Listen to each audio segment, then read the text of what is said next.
বাংলাদেশের জন্য ইতিহাসের সবচেয়ে উজ্জ্বল মুহূর্ত ছিল নারীদের ফ্যাসিবিরোধী লড়াইয়ে মাঠে নেমে আসা। ওই ঘটনাই হাসিনার পতনকে নিশ্চিত করে। নারীরা পথে নেমে না আসলে হাসিনা পরাজিত হতো না। রাজপথে সেলোয়ার কামিজ পরা নারী, শাড়ি পরা নারী, টি শার্ট পরা নারী, হিজাব পরা নারী একসাথে কাঁধে কাঁধ মিলিয়ে লড়াই করেছে, সহযোদ্ধাকে আগলে রেখেছে। কি বলছেন পিনাকি দাদা নারী কমিশন সম্পর্কে?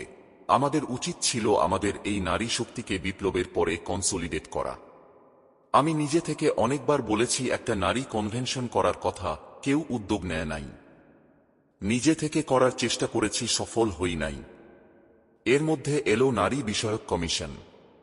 সদস্যদের দেখেই মনের মধ্যে কু ডাক দিল। আমি আগাম শঙ্কায় বিহ্বল হয়ে পড়লাম। এই নারী কমিশনে কি করবেন উনারা আমি দিব্য চোখে দেখতে পারলাম। তখন প্রফেসর ইউনূসের সরকারের শুরুর সময়। কারো কথা শুনেন না, আমরা চিল্লাই, কেউ পাত্তা দেয় না। আমি তখনও বলছি, এখনো বলি, এই সরকারে কোনো পলিটিক্যাল প্রজ্ঞাওয়ালা লোক নাই। এইটাই সবচেয়ে বড় দুর্বলতা এই সরকারের। উনারা আগে থেকে বুঝতে পারেন না কোনটায় কি হবে। শুধু কয়েকটা মানুষের হঠকারিতায় হেফাজত সরকার মুখোমুখি দাঁড়ায় গেল। অথচ হেফাজতে ইসলাম এই সরকারের সবচেয়ে বড় সমর্থক ছিল। এই কাজটা হইতে পারল কি কারণে? কয়েকজন বেকুবের কারণে, যারা সমাজ, ইতিহাস, ঐতিহ্য, ধর্ম কিছুই বুঝে না, কিন্তু সে সংস্কার করবে এই খায়েশ আছে 16 আনার উপরে 18 আনা। নাই ঝামেলা পয়দা করায় এদের দক্ষতা তুলনাহীন। বাংলাদেশ থেকে নির্বোধদের প্রগতিশীল হওয়ার ব্যাপক কুরকুরানি যতদিন বন্ধ না হবে ততদিন বাংলাদেশ স্থিতিশীল হবে না। এই বেকুব প্রগতিশীলদের সামাজিক আর রাষ্ট্রীয় কর্তৃত্ব থেকে না হটানো গেলে বাংলাদেশ বারে বারে সংকটে পড়বে।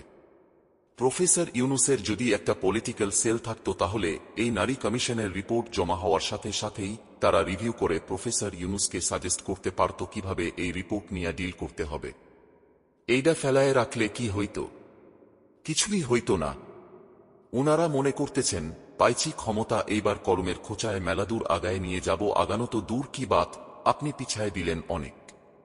জুলাইয়ে আমরা যা আগাইছিলাম সেইটা থেকে আমাদের বহু দূরে সরায় দিলেন। প্রফেসর ইউনূসের দ্রুত একটা পলিটিক্যাল সেল করা উচিত, যদি তিনি ভবিষ্যতে আরো বড় ডিজাস্টার ঠেকাইতে চান। ক্ষুদ্রকালে একটা সিনেমা দেখেছিলাম, আমার প্রিয় সিনেমার একটা, নাম সূর্যকন্যা। সেইখানে একটা গানের কলি এমন, এবার আমার বাসিবে ভালো, প্রিয় তুমি কথা দাও। যেই নারী আমাদের মা, প্রেমিকা আর কন্যা, তাদের আমরা পুরুষেরা কবে সত্যিকার ভালোবাসতে পারবো কে জানে।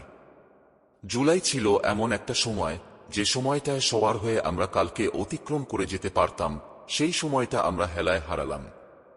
আফসোস।